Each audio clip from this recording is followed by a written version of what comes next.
Welcome to Journals of Self-Discovery.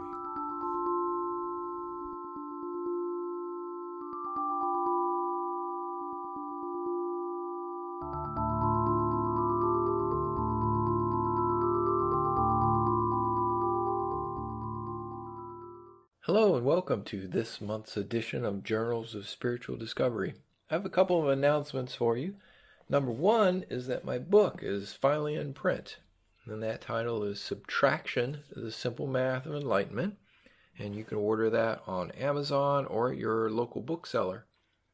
If you want a preview of what the book is about, I've created a special page that's just for subscribers to my newsletter or you podcast listeners. And you can find that page at spiritualteachers.org/preview. And if you go there, you'll see the prologue, chapters 1 and 2 of the book. And basically, it's an informative and I hope entertaining look at the 7 years of my spiritual path, which culminated in enlightenment.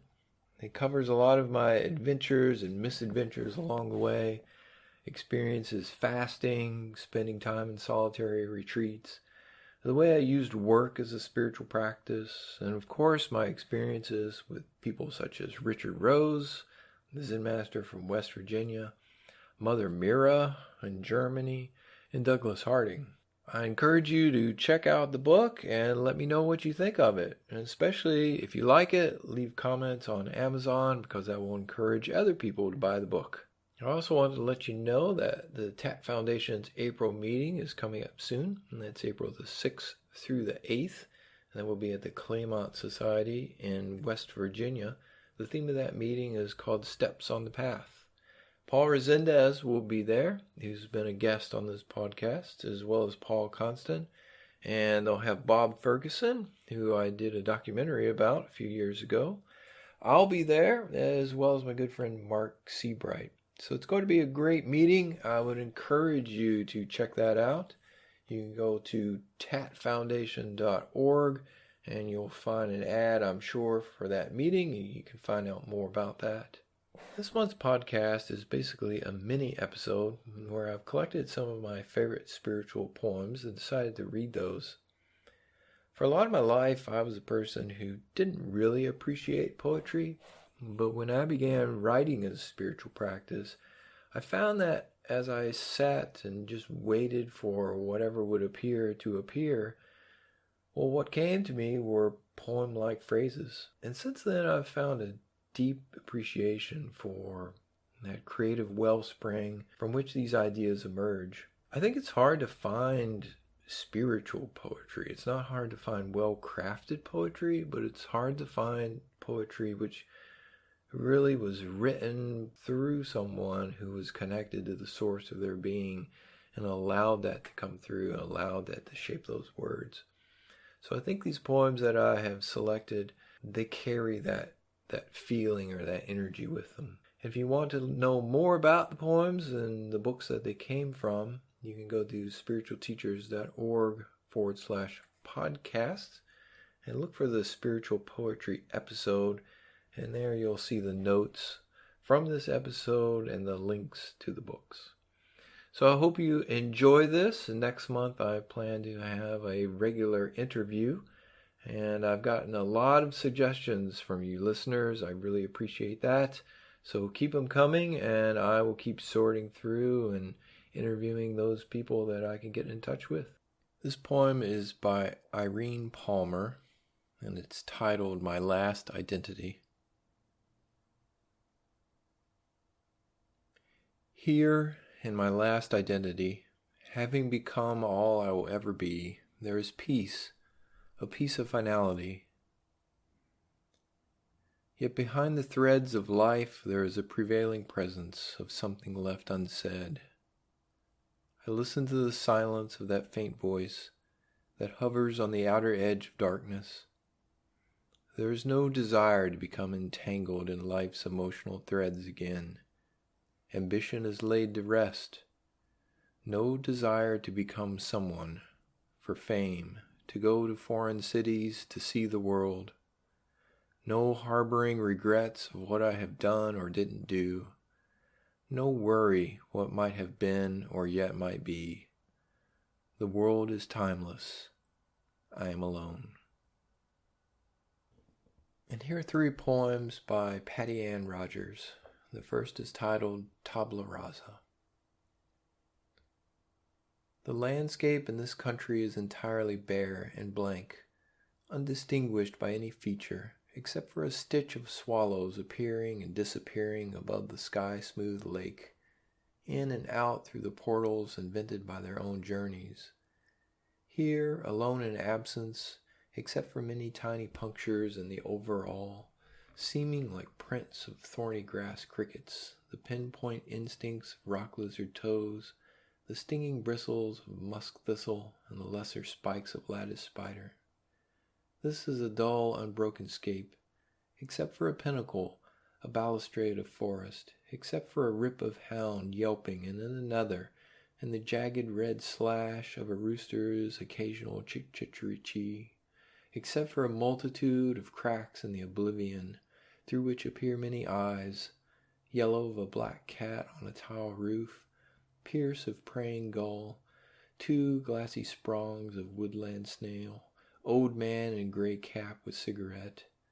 This country is still and void, except for a funnel of attention from which emerges an imagination lacking all countenance until it begins, together with a skitter of lizard nails, an old man flicking ash, a 2-pronged snail and its glistening swill, a vista of gull's eye at prey, the play of chick-chittery-chee, a lake of sky opened by swallow doorways, to move into the creation of its own reality. This is titled The Background Beyond the Background. On an autumn afternoon, perhaps selecting apples from a crate, or examining pickled beets and onions in a jar, or watching 2 honeybees at one red clover, we stand unaware before a background of behest and sanctity. Or floating down a river through elm and cottonwood shadows, past sandbar willows and lines of turtles on sunning logs, over underwater thickets, bottom beds, or leaf roughage and mud, we are all the while made finely distinct upon a more distinct background of singularity. Anywhere we turn, this background stays, a domain for mortal and immortal, for crystal grids, for shifting furls of smoke, for structure and fallibility, for each nexus of sword and cross. Atop a barn roof, a glossy green-tailed rooster with auburn feathers lifts his wings against the backdrop of dawn. Is it the passing moment of occupied event, or the passing fact of barnyard morning that creates the impression of presence before this silk of elusive light behind light? Like a clear horizon at the edge of a wide field, the background beyond the background of sky reveals most explicitly the figures of those that come before it. Elephant or ostrich or seed-heavy grasses, saint, sow, runt, or sire, summer lightning blowing ice, it achieves us all. Far, far beyond those mountains of stone and cavern against which I am outlined now, there is another background, translucent, stolid, eloquent still. And this last poem by Patty Ann Rogers is titled Achieving Perspective. Straight up away from this road, away from the fitted particles of frost coating the hull of each chickpea, and the stiff archer bug making its way in the morning dark, toe hair by toe hair, up the stem of the trillium. Straight up through the sky above this road right now, the galaxies of the Cygnus A cluster are colliding with each other in a massive swarm of interpenetrating and exploding catastrophes. I try to remember that. And even in the gold and purple pretense of evening, I make myself remember that it would take 40,000 years full of gathering into leaf and dropping, full of pulp splitting and the hard wrinkling of seed, of the rising up of wood fibers and the disintegration of forest, of this lake disappearing completely in the bodies of toad slush and duckweed rock. 40,000 years and the fastest thing we own to reach the one star nearest to us. And when you speak to me like this, I try to remember that the wood and cement walls of this room are being swept away now, molecule by molecule, in a slow and steady wind, and nothing at all separates our bodies from the vast emptiness expanding. And I know we are sitting in our chairs, discoursing in the middle of the blackness of space. And when you look at me, I try to recall that at this moment, somewhere millions of miles beyond the dimness of the sun, the comet Biela, speeding in its rocks and ices, is just beginning to enter the widest arc of its elliptical turn.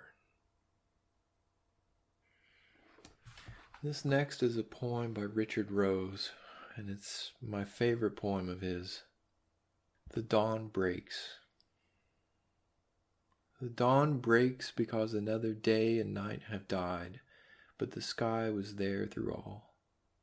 The butterfly floats a moment, and then his dalliance is only an eternal picture. The breast flows with milk and is dry forever, and the lullaby of life in the ear that hear it weaken and cease. Nothing is happening, nothing is done. The sun rises in glory, and the lover stretches his shoulders with ambition. The sunset is forever, and the lover drinks of beauty, and beauty drinks of the lover, and life loses its pride in death. But nothing is happening, nothing is done. The I and the urge are beauty and life. The owner is disenfranchised. The holder lets go of his grasp, and everything becomes his domain. God is in his thought, and his thought lives only in his God. Nothing is judged, nothing is known, nothing is meaningful. Everything is perfect. And here's one more poem by Richard Rose. It's titled The Mirror. Who is it that speaks to you? Who is it that listens to me? If all is God, can we pretend to be the soliloquy of God? Can we pretend for a moment that we are all particles of God, enjoying his divinity? A bird in the tree sings, saying, I am here now, I am here now. Oh, the glory of being here now. Oh, the glory of being here. Oh, the glory of being. Oh, the glory of. Oh, the glory of meeting a predator. And he meets a worm, which like manna is a delicacy, a divine aspect, a gift of God's own body in particle form. And he eats the worm joyously, God victorious and God experiencing destruction, God sadistic and God masochistic, God organic and God is fertilizer. Changing, ever changing.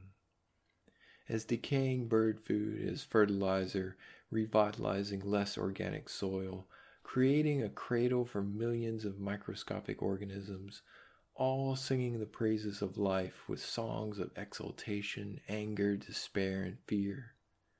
All singing about orchestral soil and echoing the desire of God to experience all. Do we not hear the voice of God howling with funereal sullenness through the forest in the winter, roaring and cascading rivers, piercing his own sensitivities in lightning and ocean gale, feeling cosmic pain in the explosion of planets, in the quaking of planets, or in the divine breath of a hurricane? Are we not more fortunate than those who are, being there then, caught and frozen in winter wilderness, swept over the falls of a treacherous river, swallowed by an earthquake or incinerated by lightning, or flung to their death by the winds? Should we rejoice that God, through tiny human nerves, experiences all forms of horror and pain, despair and fear?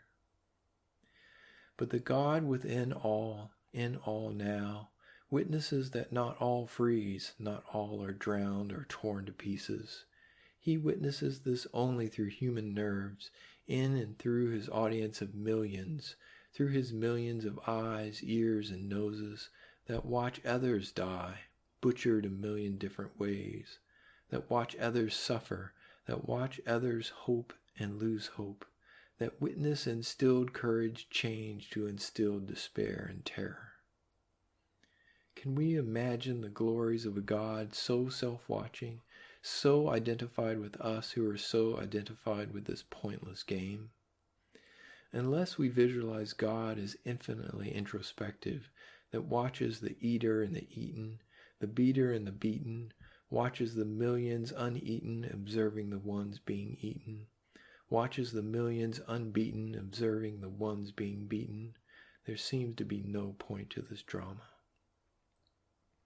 And now he watches another group of observers, less numerous than the simple observers, those who watch the watchers, those who study madness and record madness in a way that pretends to be orderly and sane, who study observers and millions of reactions, singing the praises of God by 1,000 different names, while they train themselves to act as rescuers, digging out God's victims from hurricane, earthquake, or typhoon, from freezing, burning, or drowning, from terror and desire and fear, from thinking about origins and destiny, from the anguish of loving, doing God's work and believing that God likes observers acting concerned, acting as though God as the victim needs rescuing, that God as insanity needs explanation, that God as the destroyer needs apology, or needs humans taking on God's sins by acts of pious asceticism.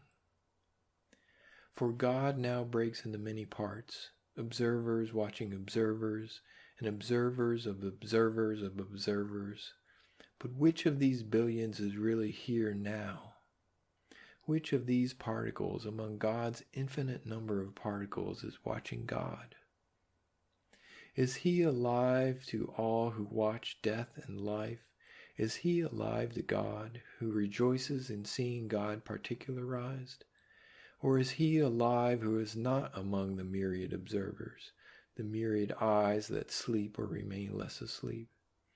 Is he alive who hears through millions of years of greater or lesser dependability? Or is he alive that turns his back on madness, on rejoicing and despair, on pleasure and pain, on gods and God particles, and who looks on nothingness with apathy and indifference, who laughs at the thunderings of hell and the shrill insanity of heaven, who feels with feelingness as only God can feel, but who turns once more back to his fellow man, saying, I have become a mirror. Look beyond my beauty, look beyond my ugliness, look beyond my wordlessness, my inarticulateness, my fractured mentality. For I have been back there freezing and exploding, burning and drowning. I have been the insanity of those observing.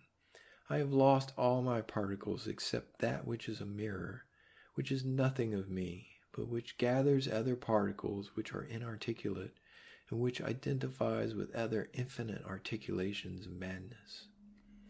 I am that which gathers other particles, saying, let us be mirrors. I am not a mirror of moaning and misery. I am not a mirror of praying and pleading. I am a mirror of the process called seeming. I mirror the seeming, watching the watching of seeming and dreaming. The puppets of the Absolute have broken their strings, have formed agreements to dream dreams, have agreed to pretend to create other puppets, and have agreed upon madness together, until madness has become to them as reality, while unconsciously they hunger for the comfort of the guiding hands of their puppeteer. I am a mirror that madness looks upon, and sees a hope surmounting foolishness. I am a mirror that reflects no madness, and seeing nothing but a seeming of madness.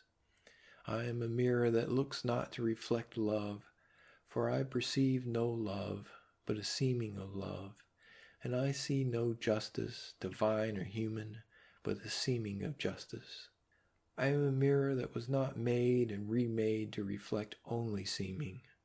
I am a mirror also of myself, watching myself, watching myself ad infinitum.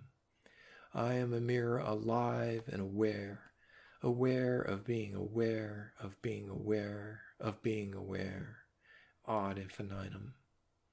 Untimed and unspecialized, dreamless forever, not dreaming of life or dreaming of death, not dreaming of gods or demigods. I am a mirror with my back to humanity, vainly lighting a direction for puppets to pick up threads and contact strings to the absolute. I am a mirror facing the absolute. There is nothing to face until we turn our backs upon the void, upon projections, upon particularization, upon seeming, until we realize we are not turning away from a void or from confusion or meaninglessness, until we realize that we do not realize, except that the Absolute has a mirror which it turns upon itself, saying, I have had enough of my adventure into endless possibilities of myself. And next I wanted to read a few poems by Kevin Shuhey, who recently sent me his book. It's called Laughter of Water, Wisdom of Trees. This is titled Hope of Hope. Hope of hope, the truest longing of the heart, a tender place of peace, so deep within, so close to home, so ancient and natural and real, so right. And this is but the smell outside the bakery door. This outstretched hand, the hand of a friend, is there if we would but take it. And someone shouts or a horn blows and we forget, and we forget. We look in our offices and banks. We search on our tables and in our beds. We seek in the faces of our companions, but what was it? We forget and we forget. In a mirror, in our own eyes, trying to peer into our own soul, there's a hint. Somehow, deep in there somewhere, if we could only remember, so real, so right. This next poem by Kevin Shuhey is called These Gifts. To see some truth in a stranger's eyes, I feel is mine, but I can't speak it. The green light from April leaves that soothes my thoughts but cannot be translated. The easy slinking wariness of the feral cat, the gypsy dance of the wind in the birch, the echoing of the mourning dove from the whitewashed wall of the church on the hill. These gifts are the hoarded treasure in this dragon's cave. When I fly at night, I am searching for the tale teller who will sing my trinkets to the world. But I fear his voice will be cold and weak, and the cave will fill till it's choked. Yet the sweet gifts melt into my mountainous heart.